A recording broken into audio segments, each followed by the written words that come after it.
Alan entered his office, which had become his second home during his years of working at the hospital. Here he always felt in his place. Alan's work was challenging, but interesting and incredibly important. He had now become the head of the neurosurgery department at the Children's Hospital, but he had started as an ordinary surgeon. Alan remembered his first solo operation vividly. His heart was pounding and his hands were trembling as he stood in front of the operating room.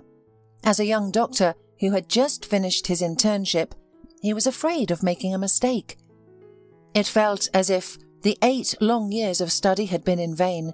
He questioned his ability to perform surgery and doubted if he had the courage for it. However, as soon as he stepped into the operating room, his anxiety vanished. Before him lay an 8-year-old boy who had been in an accident with his parents. The adults had minor injuries, but the child had a serious head injury. He had a hematoma in his head that needed immediate removal to prevent catastrophic consequences, and only Alan could help the young patient.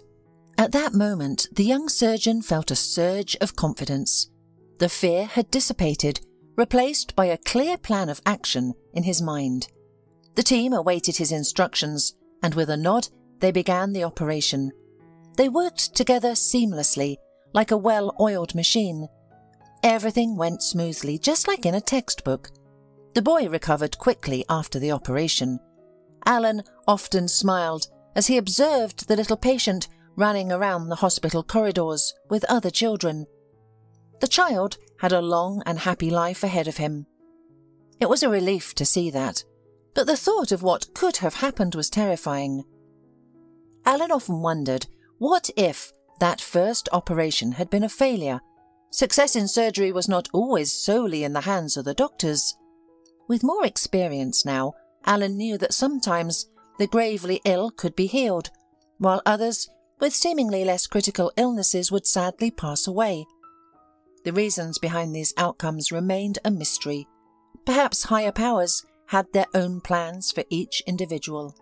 Alan quickly gained recognition as a talented young surgeon. It was flattering, of course, but the true joy came from the sincere gratitude of the young patients and their parents. When he looked into their happy eyes, Alan felt a warmth and lightness in his heart. He knew that he had a purpose in this world. Of course, there were also tragedies. Sometimes Alan could foresee the unfortunate outcomes in advance. Each time, it shook him to the core. However, he understood that he had done everything within his power. The young surgeon preferred to give his patients a fighting chance, even when other doctors had given up on them. He took on the most difficult and seemingly hopeless cases. Sometimes he succeeded in helping people, but sometimes, unfortunately, he couldn't. Nevertheless, Alan fought for each of his young patients until the very end, so that he wouldn't be tormented by guilt and regret. Alan didn't remember every patient, but some of them had left a lasting impression on him. It wasn't always the complexity or uniqueness of the cases that defined his memory. Rather, it was the personal connections that formed between the doctor and the patient during their treatment. For example, Alan would never forget Brenda Smith. The girl had been brought to the hospital from a distant district when she was almost 10 years old. He vividly recalled the moment he first saw her. The patient's condition was severe, evident even before he had seen her medical records. She was thin, pale, with bruises under her huge grey eyes. Her arms, as thin as twigs, rested on the blanket. "Hello, Brenda," Alan said with a smile as he looked into the patient's card. "You have such a wonderful name." "Good morning," she politely greeted, her weak voice slightly slurred. It was evident that the tumour had already affected her speech centre. She lived with her parents and younger siblings in a simple, not-so-wealthy family in the village. 6 months ago, she started experiencing dizziness. Then her condition worsened. She developed strabismus and her motor skills declined. Concerned, her parents took her to the town to see a doctor. Alan was well aware of the limited medical resources in regional towns. Brenda had wasted precious time there after multiple misdiagnoses of anemia and genetic diseases. it was discovered that she had a rapidly progressing brain tumour. Brenda's mobility decreased and her smiles became rare, but her thirst for life and curiosity remained. Unlike the local doctors, she never doubted that everything would be fine. During their first meeting, she confidently told Alan that once she recovered, her parents would take her to see the sea. Having never seen it before, she eagerly asked Alan to cure her quickly so she could finally go on the trip. Alan understood the complexity of Brenda's case. The tumour was exerting pressure on various parts of her brain, and without immediate surgery, Brenda's dream of seeing the sea would never come true.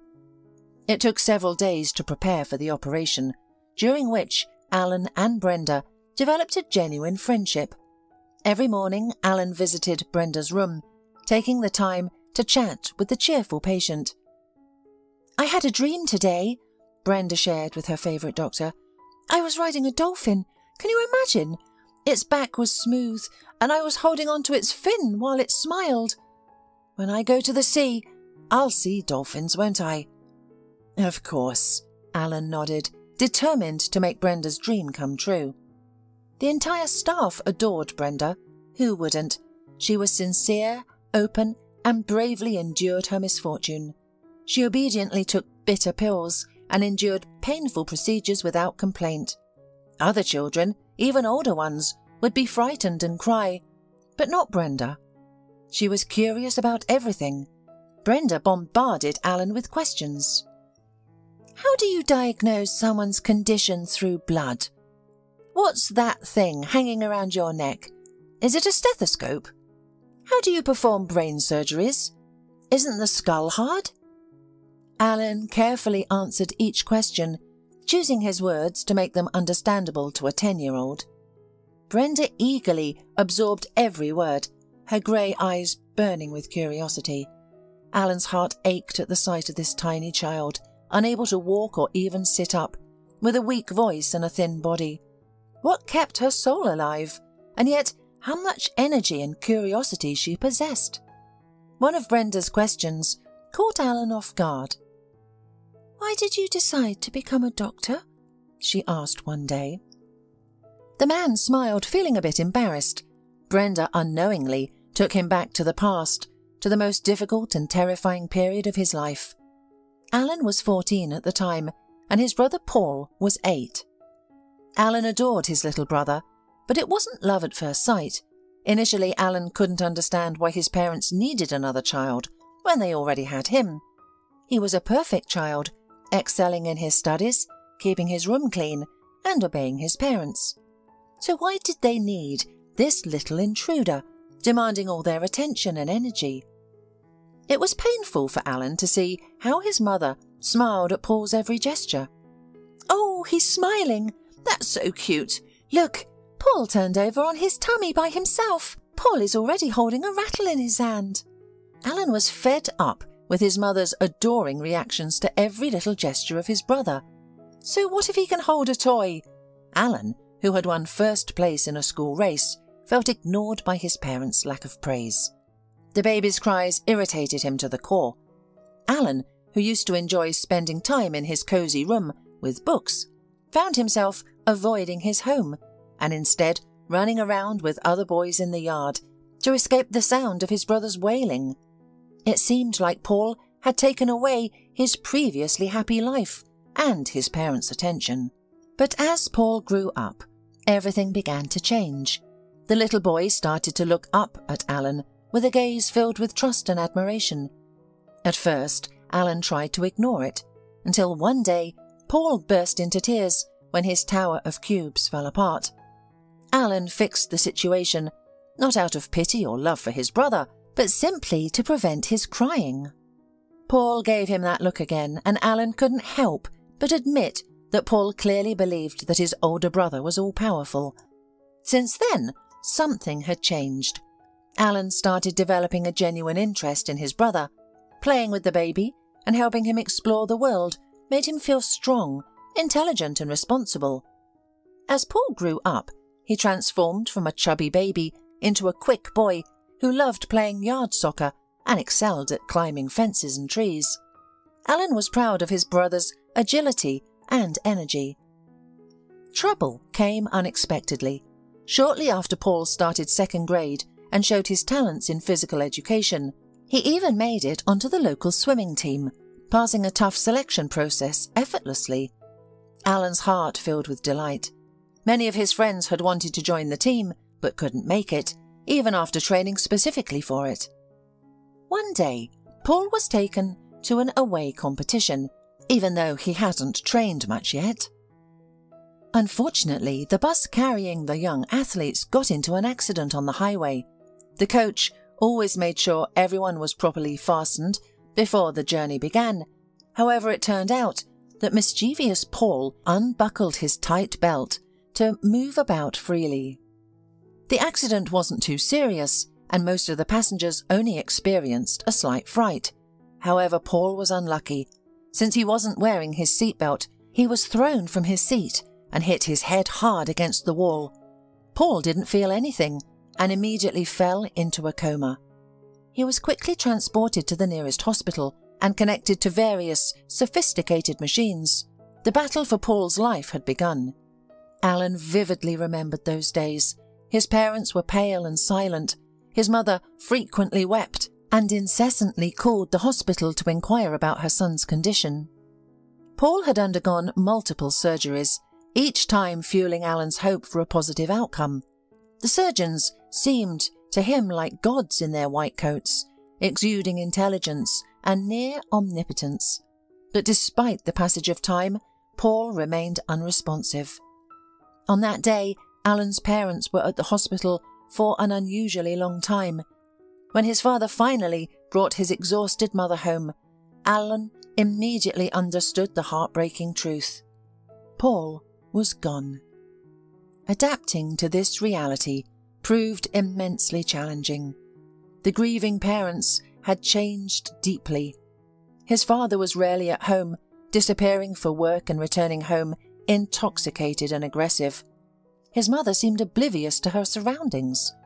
She no longer prepared delicious meals for the family, showed no interest in Alan's academic achievements, and even abandoned her favourite TV series.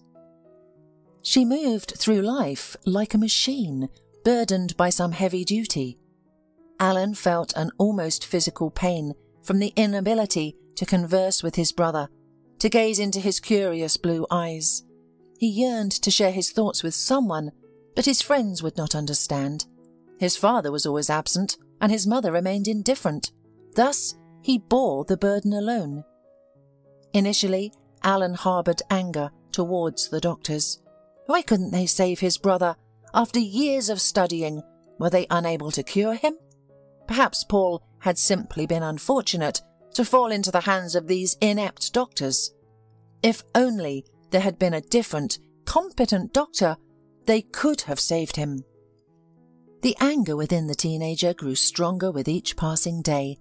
Why should his entire family suffer because of the laziness and incompetence of a few doctors? One day, Alan could no longer bear it and went to the hospital. He sought out the surgeon who had operated on his brother. The boy himself was unsure of what he expected from this encounter, but his soul demanded action. He burst into the office on the second floor and found a weary elderly man with red eyes from lack of sleep. "What can I do for you, young man?" he asked politely. Alan poured out his heart. His emotions flowed unabated as he expressed his pain and anger. He expected the doctor to kick him out at the start of his impassioned rant. However, the man listened attentively, without interruption. His eyes conveyed both attentiveness and profound sadness. "Of course, I remember Paul. His case was severe, and his brain suffered significant damage. We tried our best, fought for his young life until the very end." The doctor proceeded to explain the details of Paul's condition to the 14-year-old. He also provided insights into the structure of the human brain. Alan listened in awe, finally comprehending numerous aspects of the situation. Initially, Paul had slim chances of survival due to the unfortunate nature of his fall. However, the doctors fought tirelessly, performing surgeries, monitoring and supporting him. The doctor even showed Alan scans of Paul and other patients, enabling the boy to see and understand everything for himself. It was after this conversation with the doctor that Alan resolved to become a surgeon himself, specializing in brain surgeries to save people. He immersed himself in reading once again, but now it was books about anatomy. This new world fascinated and captivated him more each day. His parents did not particularly encourage his newfound passion. They seemed oblivious to Alan's existence. Each family member was consumed by their own emotions, finding solace in their own individual ways. One would assume that after losing one son, both mother and father would focus all their attention on the remaining one. However, they unexpectedly became completely indifferent towards Alan. Taking matters into his own hands, Alan found out about the admission requirements for the medical academy, searched for a hostel and tutors. And everything turned out well for Alan. He successfully enrolled, relocated to the capital, commenced his studies, and eventually began working. His parents appeared to rejoice in his successes, but their grief still consumed them. Years passed, yet little had changed. Alan attempted to convince his parents to seek help from a good therapist. However, they refused, assuring him that nothing was wrong with them. Alan reconciled. After all, they couldn't be taken there using a leash, could they? Alan did not share any of this with little Brenda, but she was still waiting an answer to her question, why he chose the profession of a doctor. Well, I really wanted to help little children. The man finally found his voice. I want you to run, jump and be carefree again. You enjoy having fun, don't you? Of course, the girl smiled. When I can walk again, the first thing I'm going to do is have a big frenzy of screaming, jumping and catching up. That's a wonderful plan, Alan approved. He promised Brenda that everything would be all right. What else could he say when she asked? However, in reality, her condition was severe and the prospects were rather bleak. Alan truthfully informed Brenda's parents about the risks involved in the surgery. They listened calmly without shedding tears, having hysterics or making threats. Aggression? This was not uncommon among parents of challenging patients, and Alan understood these mothers and fathers. Years ago, he himself stormed into a doctor's office in a fit of rage. People who are losing or have lost a loved one always seek someone to blame. Yet Brenda's parents remained strong. It was evident that they were filled with fear and worry, but they also held on to hope. You see, anything can go wrong on the operating table. The tumour is large and it puts pressure on many parts of the brain. This is a significant risk. However, if we don't perform the surgery soon, Brenda won't have any chance at all. We agree, said Brenda's father, squeezing his wife's hand. He nodded. Everyone except you has given up on Brenda, but this way at least she'll have a chance. I'll do my best, said the doctor, and he did give his all. He poured his heart into it as he always did. He worked meticulously, careful not to touch the healthy regions of the brain. Challenging tasks always motivated and energized Alan, and this time was no different. Brenda's tumour presented a formidable challenge, but Alan skillfully removed the tumour, leaving no trace of it. Now, all that remained was to wait. Were any critical brain areas damaged during the operation? The answer would only become clear once the girl emerged from anaesthesia. Alan stayed on duty throughout the night following the operation. He spent a few hours organising paperwork before resting on the couch. He was awoken by a gentle knock on the door. Brenda is awake, the nurse informed him. Thank you, Alan nodded. He tried to remain calm, although his heart pounded in his chest like a trapped bird.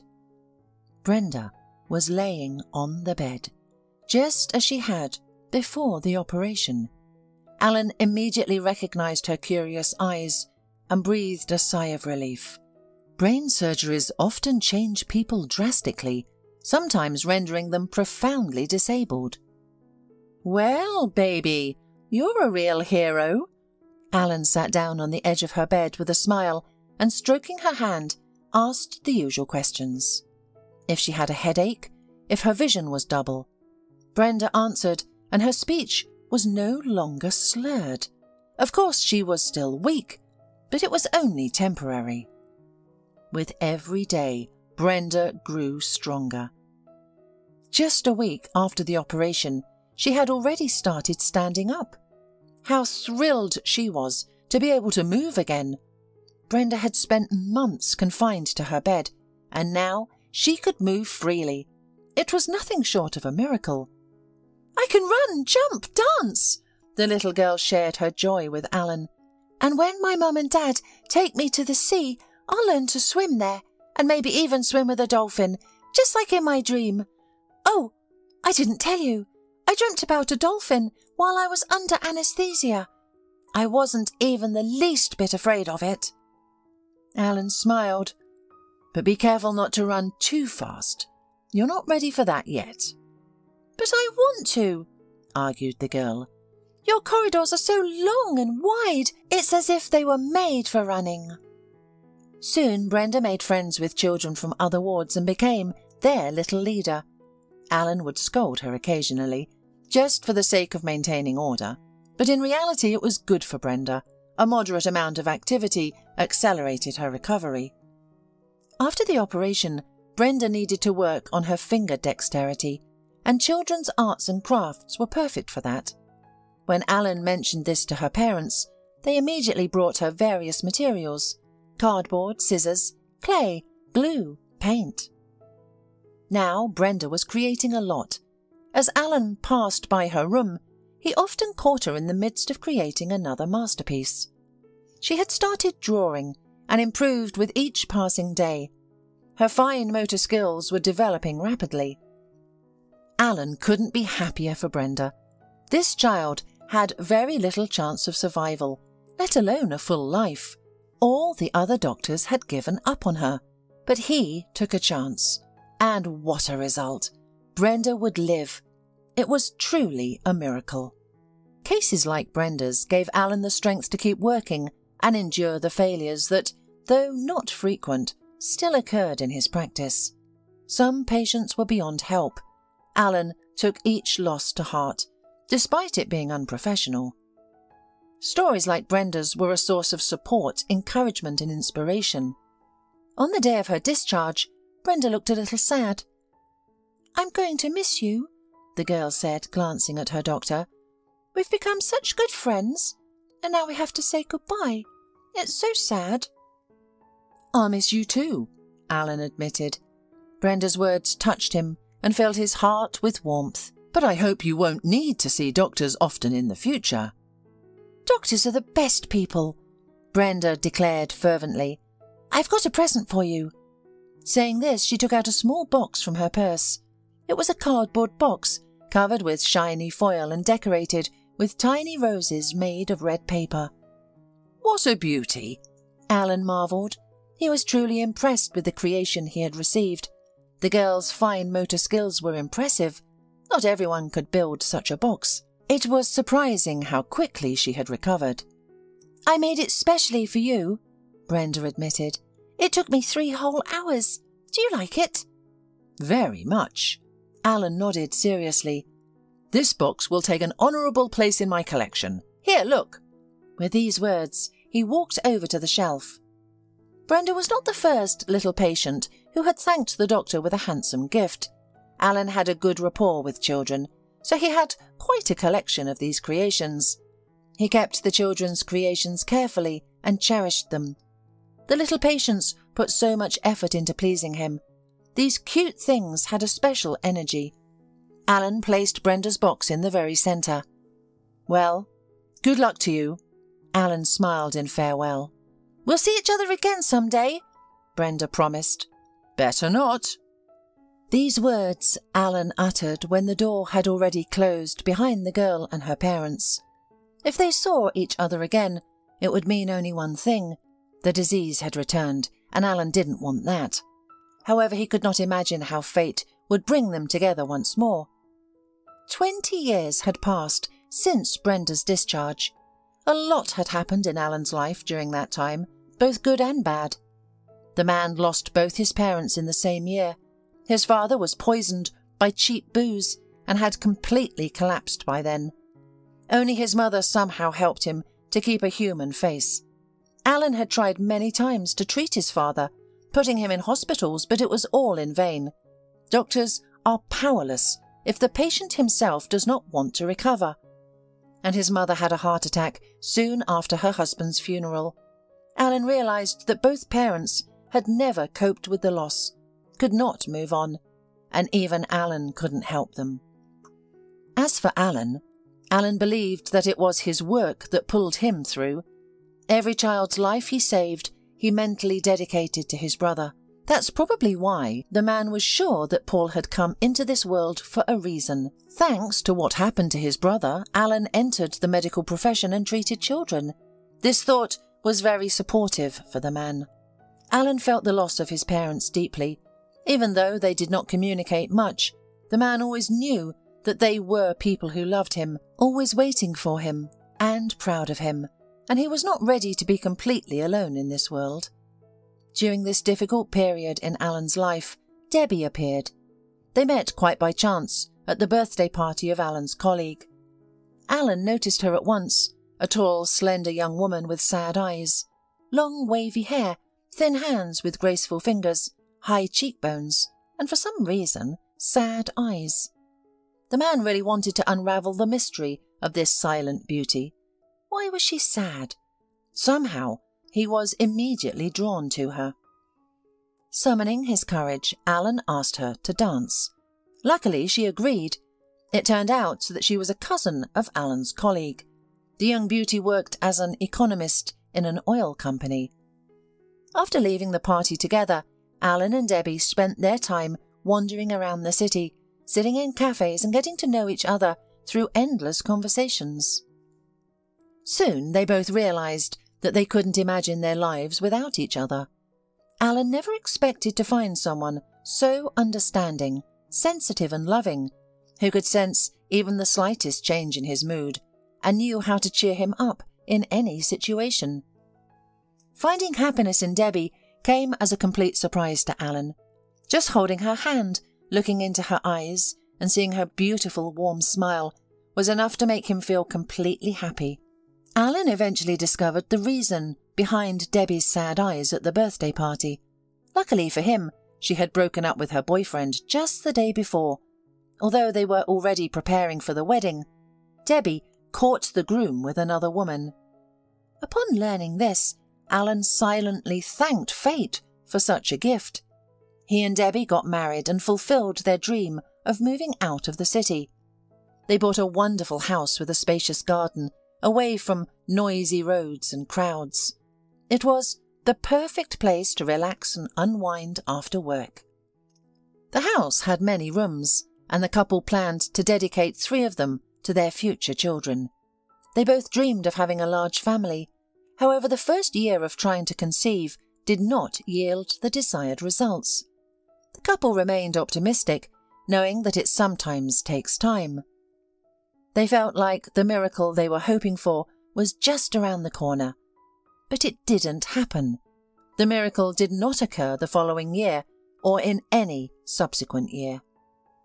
Naturally, the couple sought medical advice and underwent comprehensive examinations.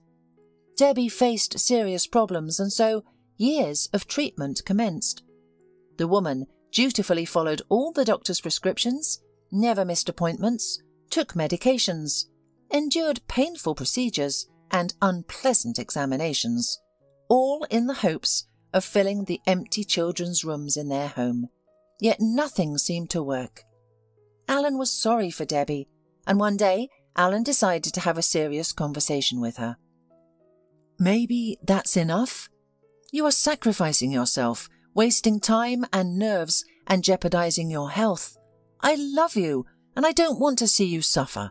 Let's live for each other." "I love you too," Debbie smiled sadly. "And that's why I will give you a son. You'll see, everything will work out. I have a special intuition." Alan let out a heavy sigh, attempting once again to convince his spouse that she didn't need to endure such suffering for his sake, that her own well-being was what truly mattered to him, and it didn't matter to him whether she gave birth to a baby or not. But Debbie turned out to be right. Just a couple of months after that conversation, a miracle occurred. Alan vividly remembered the morning when Debbie said that the pregnancy test was positive. The joy that radiated from the expectant mother's eyes was immeasurable. Alan was left breathless by her words, and tears suddenly welled up in his eyes. But as a doctor, he understood that not all pregnancies end with the birth of a baby. Nevertheless, they now had at least a chance. Pregnancy turned out to be quite difficult for Debbie. She almost lost the baby multiple times at different stages and had to visit the emergency room frequently. However, she never complained and followed all the doctor's recommendations, taking care of herself like a fragile object. It was an anxious and exciting period, with many ultrasounds revealing that she was expecting a boy. "I told you I would give you a son," rejoiced Debbie, "and then 2 more daughters. We have 3 children's rooms." The threat persisted throughout the pregnancy. The doctors did their best to support Debbie and maintain the pregnancy for as long as possible, but it was a challenging time for everyone involved. Labour began earlier than expected, luckily while Debbie was in the hospital.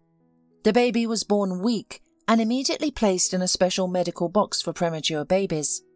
The doctors couldn't provide a prognosis. Debbie demanded more precise information from the doctors, but Alan knew the feeling. He had been in similar situations before, where everything depended on unknown factors. Now he found himself in the same helpless and anxious role as a parent. The baby boy was named Kyle, in honour of Debbie's grandfather. He was also born weak and premature, but against all odds he survived and grew up to be tall, strong and intelligent. Little Kyle initially had trouble breathing due to underdeveloped lungs. After addressing this issue, serious vision problems were discovered, putting him at risk of blindness. Alan sought help from his connections and had the child operated on at the country's top ophthalmology centre. It seemed like a success. During this time, Kyle had to live in the hospital and be constantly under the doctor's supervision. Debbie and Alan visited him often. With time, the baby started to resemble ordinary, adorable infants, with chubby cheeks and curious eyes. When Kyle was finally discharged at 6 months old, the couple celebrated in their living room, sipping wine near the fireplace and looking at their little Kyle, who was peacefully sleeping. Debbie and Alan discussed their son's future and made plans. The threat to their baby's life and serious health problems were finally behind them. While Kyle still had a long way to catch up with his peers, he could see and would soon start walking and talking. When Kyle was born, the doctors prepared the parents for the worst. Against such bleak prospects, the minor health problems seemed insignificant. Not everyone was born to be a superhero. "I think our Kyle will be clever," reasoned Debbie about her son's future. "His eyes are so attentive, as if he already understands everything." Alan smiled, not noticing anything extraordinary. To him, Kyle was just a child. The most important thing was that he was alive and relatively healthy. Life continued as usual. Alan worked hard, as the number of patients seeking his expertise as a neurosurgeon didn't decrease. Debbie took care of their home, preparing delicious dishes and creating a comfortable environment. Alan always returned home with great joy, greeted by the enticing aromas from the kitchen, cleanliness, and the presence of his wife and son. This was true happiness. However, Kyle's situation was not so simple. The consequences of his prematurity continued to affect his health. He frequently fell ill, and not like other children who quickly recovered. Instead, Kyle was hospitalized 5 times with pneumonia before the age of 3. He grew up weak, pale, and often sickly. Sometimes Alan's heart ached with pity and tenderness when he looked at his fragile and vulnerable son. Kyle quickly got tired of playing with his friends on the playground. The other children ran around the square, engaging in noisy battles and laughing a lot. Kyle eagerly wanted to join in on the fun. However, his energy quickly depleted, and he would return to his mother or father on the bench.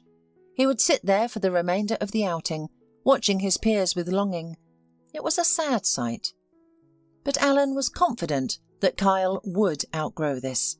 After all, he had overcome many challenges since birth, and he would overcome this as well. Sometimes Alan and Debbie discussed having a second child. Initially, they had planned to have a large family. However, looking at Kyle now, they felt apprehensive. At least their son was not disabled, but there were so many risks involved. Debbie herself had a difficult pregnancy and was on the verge of collapsing multiple times. The couple was scared and hesitant to plan for a second child, fearing a similar or worse outcome. Debbie often accompanied Kyle to clinics and rehabilitation centres. The boy required a lot of attention and care, more than healthy children. He received guidance from various specialists, including sports coaches, osteopaths, and experts in early development.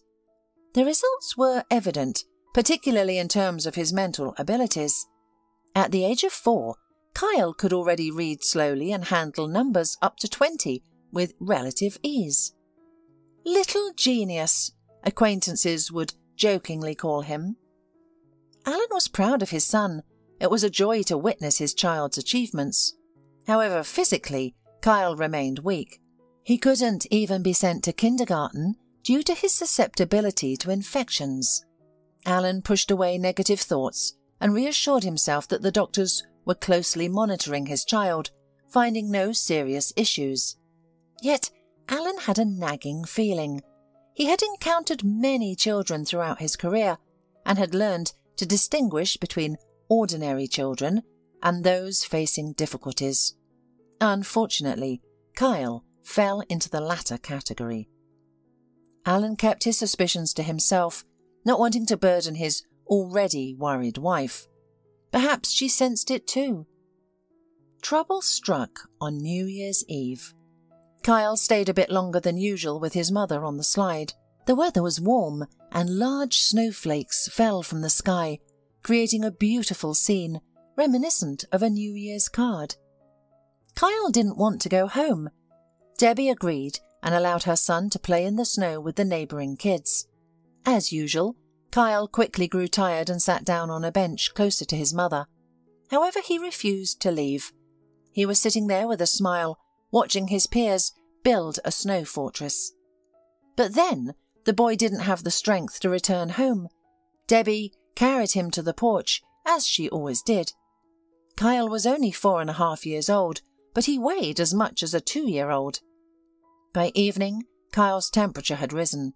It seemed he had sweated while playing on the slide and then became chilled on the bench. The next morning it was clear that hospitalization was inevitable. Kyle had a high fever that wouldn't respond to antipyretics. Upon arrival in the hospital, Kyle was taken directly to the intensive care unit, and his parents were sent home. Debbie cried throughout the journey, blaming herself. "I should have taken him home immediately, but he wanted to stay. It's all my fault." Alan tried to console his inconsolable wife, but his attempts were not very successful. Kyle was diagnosed with bilateral pneumonia once again. This time, he was in critical condition in the intensive care unit. Alan and Debbie spent sleepless nights anxiously awaiting every phone call. Alan kept some information from his wife. Using his connections, he asked the attending doctor not to disclose the alarming details to Debbie. Kyle's life was hanging between life and death. He was hooked up to machines and receiving strong medications. Each passing day made it less likely that the boy would survive. Secretly, Alan sought help from prominent professors, desperately searching for a solution to save his son. It was difficult to go through this alone, but he couldn't bring himself to tell Debbie about Kyle's critical condition. Fortunately, the treatment was effective, and Kyle slowly started to improve. Alan felt a sense of relief, as the son's life was no longer in danger, even though he remained in intensive care. However, the intensive treatment and serious illness had left their mark. Kyle had been cured of pneumonia, but at the cost of acquiring a heart defect. The medications given to him had various side effects, but at the time there was no opportunity to discuss the potential harm of the treatment. Kyle's health now had consequences that couldn't be ignored. In addition to his other problems, Kyle now needed to see a cardiologist. Initially, Debbie was relieved when the immediate threat to her child's life had passed. However, the new problem threw her unbalanced once again. The doctor's prognosis sounded almost like a death sentence, as Kyle's condition continued to deteriorate. Debbie, for the sake of her son, gathered her strength and resolved to fight for him. Alan admired her resilience during this difficult time.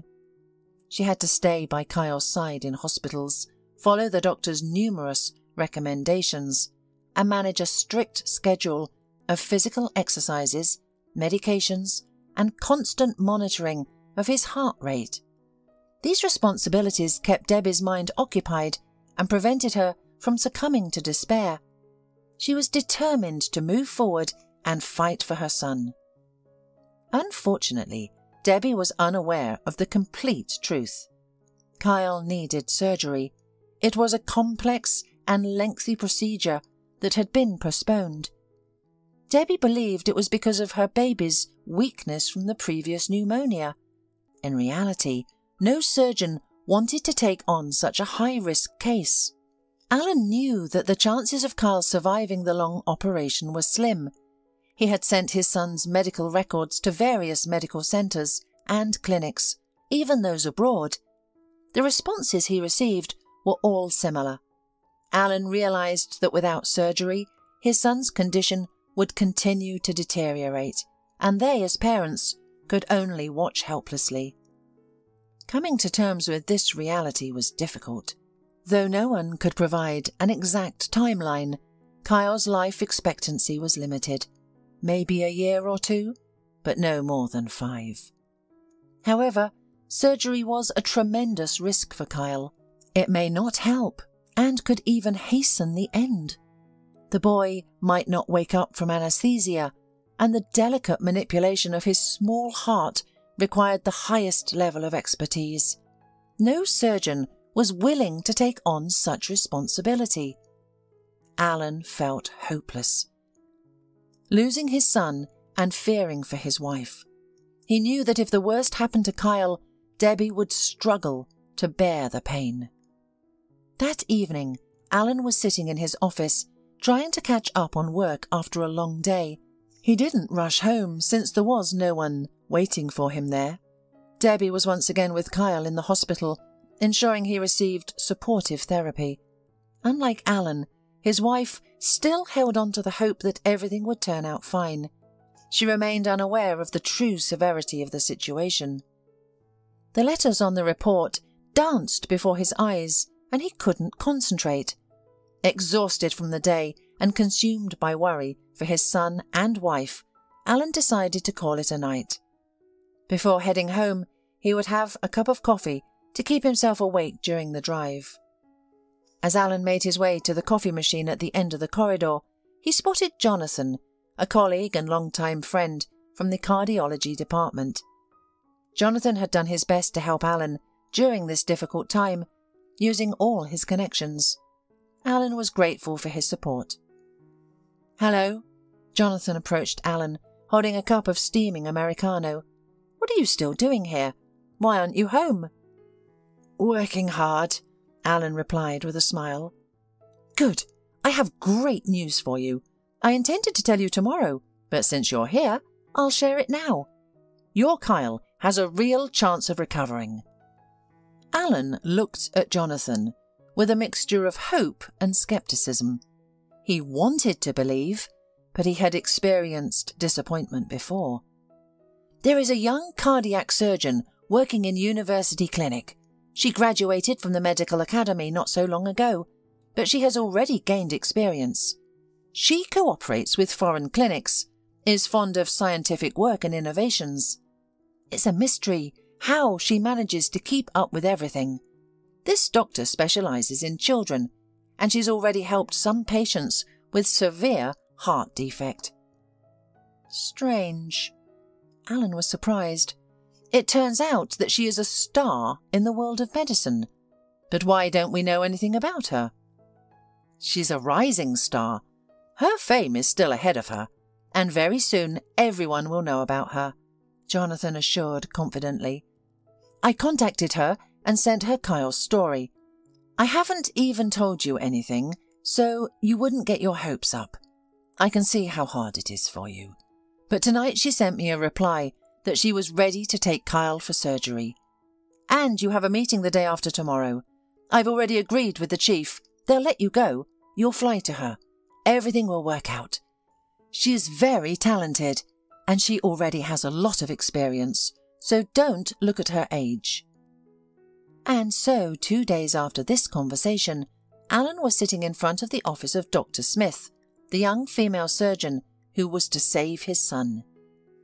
To this time, the man had learned a lot about her, where she studied, where she practiced, what she excelled in. According to everything, it appeared that Dr. Smith was really a young talent. In her practice, there were many complicated cases. Alan has seen pictures of her, young, beautiful, big-eyed, more like a model than a cardiac surgeon, and yet Alan saw something vaguely familiar in the face of the young doctor. She looked very much like someone, maybe of an actress or a singer. Now Dr. Smith was on her rounds. According to the staff, she was very attentive to her little patients. Finally, light footsteps were heard at the end of the corridor. Alan's heart pounded excitedly. When she reached Alan, the man again experienced a strange feeling. Somewhere he had already met this woman. Dr. Smith smiled kindly at him and invited him into her office. This smile made the man's heart warm. Apparently, Dr. Smith is an open, sensitive person. It is always easy and pleasant to work with such people. In the office, Alan involuntarily looked around. Everything was just like his own, shelves filled with books, folders with papers, piled with documents, a table, a couch in the corner, and even a shelf with children's creations. Seeing this mini-museum, Alan smiled. "Grateful patients?" he asked, nodding at the shelf. "Exactly," Dr. Smith smiled. "Please sit down." "I brought Kyle's medical history."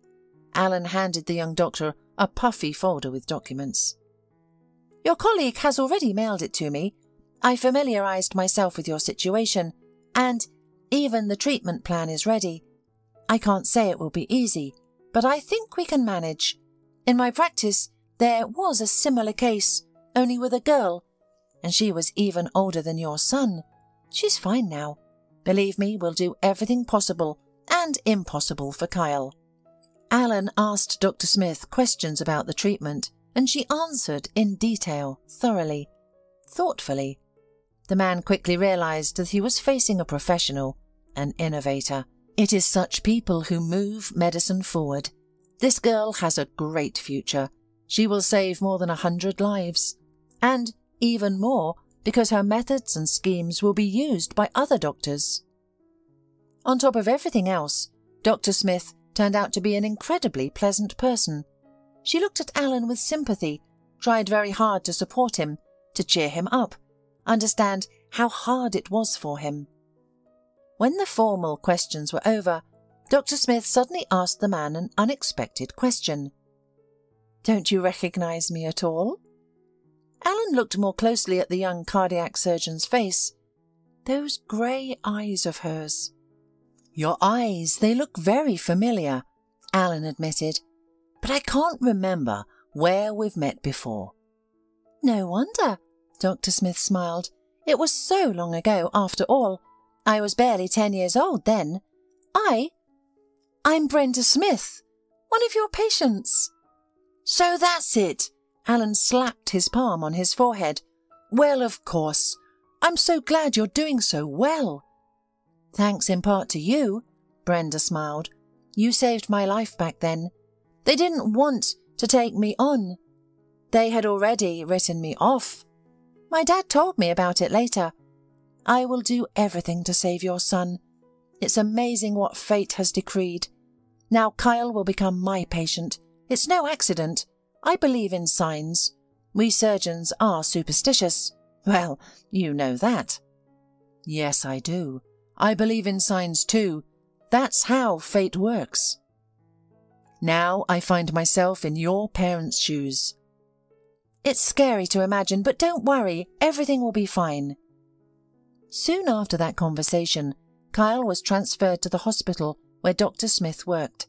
The young doctor immediately found a common language with both Kyle and Debbie, both of whom literally fell in love with the smiling young doctor. Brenda's presence alone gave them confidence in a happy outcome. The operation lasted 8 hours.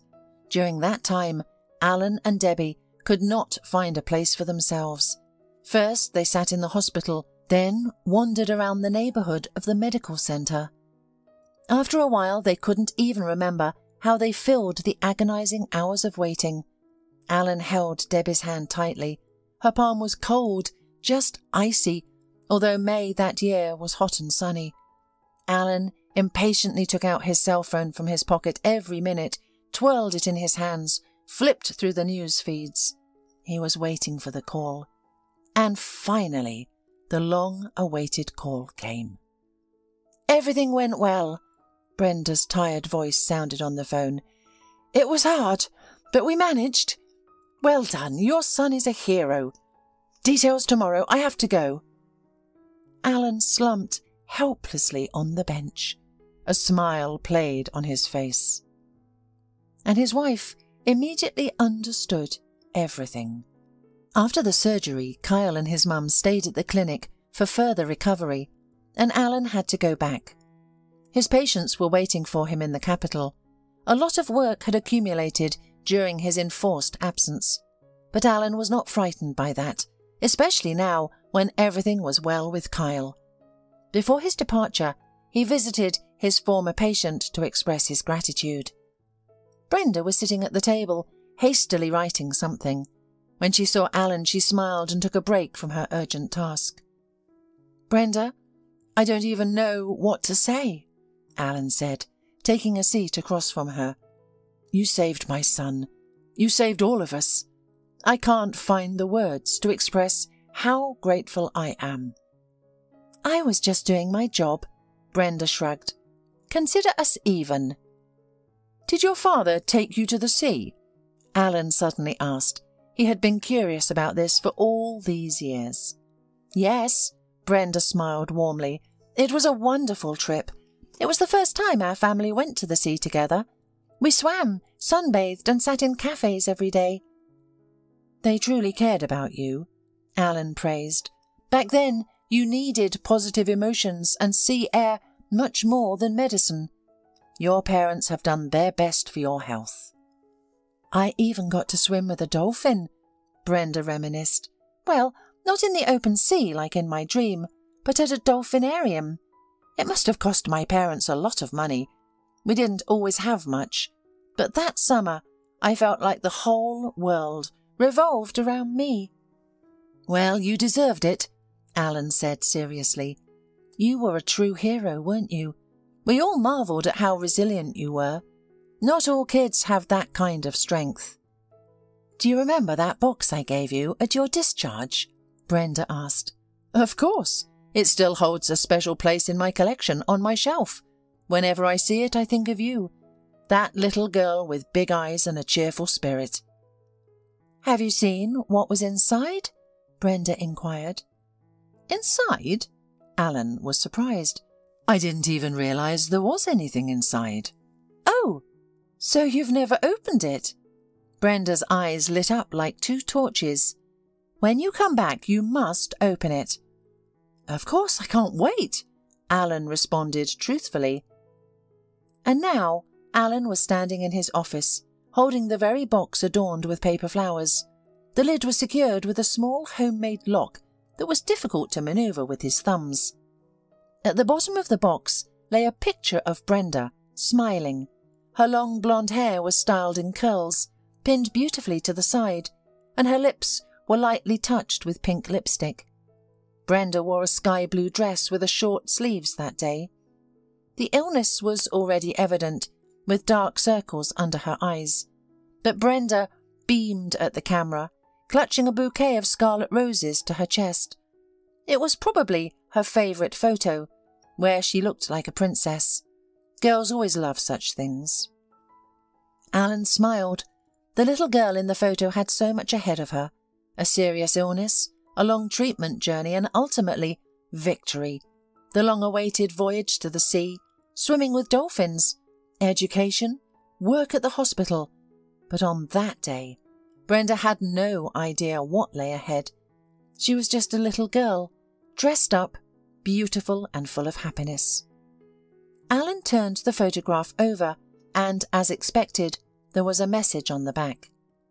"Thank you for life," Alan read on the back of the photo. "I was told that you saved me. I will live now, go to the sea, have children of my own, and become a doctor to save children. I promise you that. You'll see, in many years you'll be proud of me." Alan looked at the scrawled lines written by the child's hand and felt overwhelmed with emotion. He had not only saved little Brenda's life, but he had also determined her future fate. The girl had promised to become a doctor, and she did. "I've just opened the box," Alan texted. Brenda responded with a long string of hearts, and Alan was sure that when Brenda received his message, she smiled. Time passed, and Kyle had already recovered. Debbie, who had been with her son in the hospital, couldn't believe his newfound energy. "Where does he get so much energy?" she joyfully exclaimed during phone conversations with her husband. "He races, jumps and is constantly on the move, and he has so many ideas. He's cramped in the hospital corridors and the small yard. I can't wait for him to be discharged." "That's great," Alan rejoiced. And finally the day of the discharge arrived, and Alan purposely arrived early. He wanted to talk to Brenda again, ask her a few questions and thank her once more. Now he had a healthy, energetic child, a happy, calm wife, and a bright future, all thanks to Brenda. Alan found out in advance when Brenda's planning meeting ended. He intended to seize the short period of time between the meeting and patient rounds to talk to her. Brenda was genuinely pleased to see Alan in her office. "I knew you'd come," she said.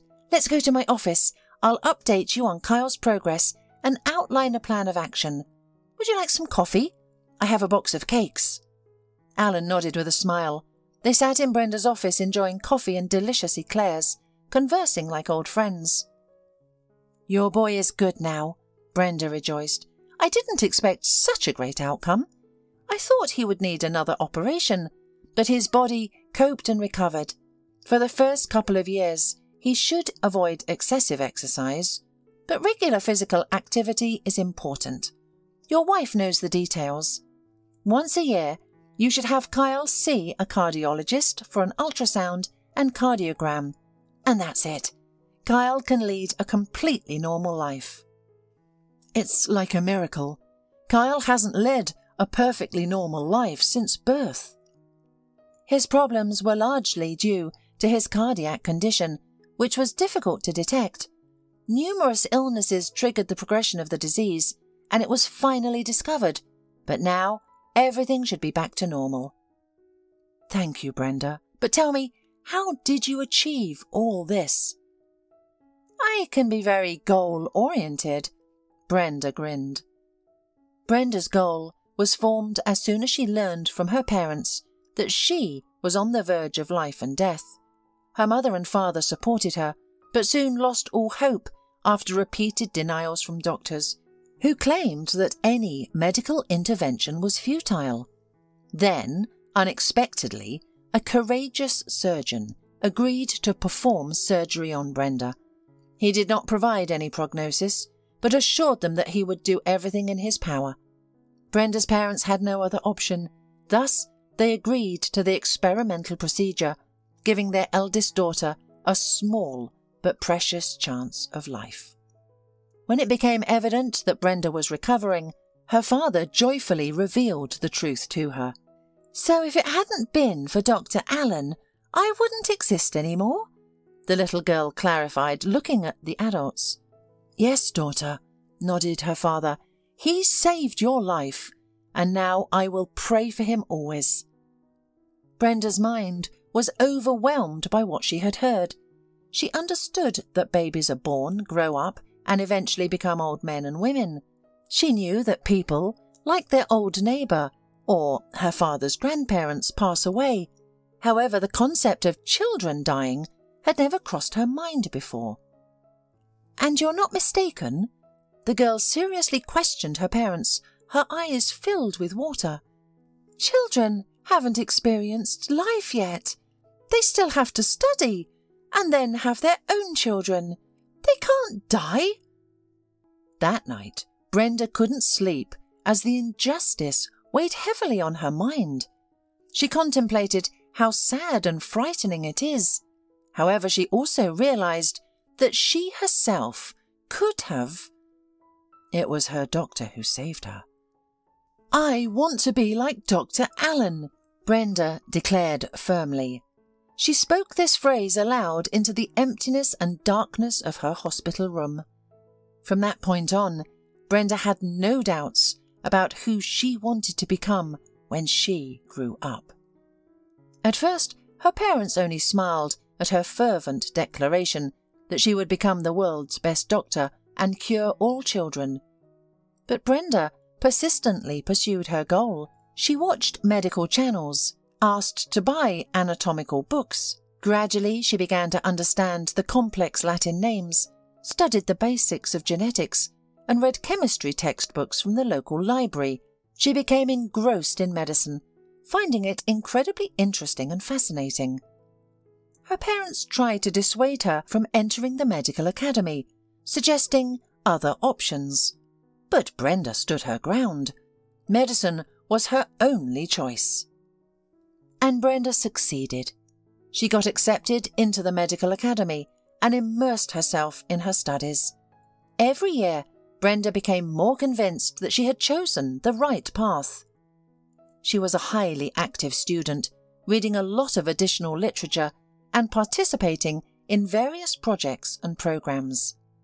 However, during her studying, she realized that she was more attracted to cardiology than her original plan of becoming a neurosurgeon like Alan.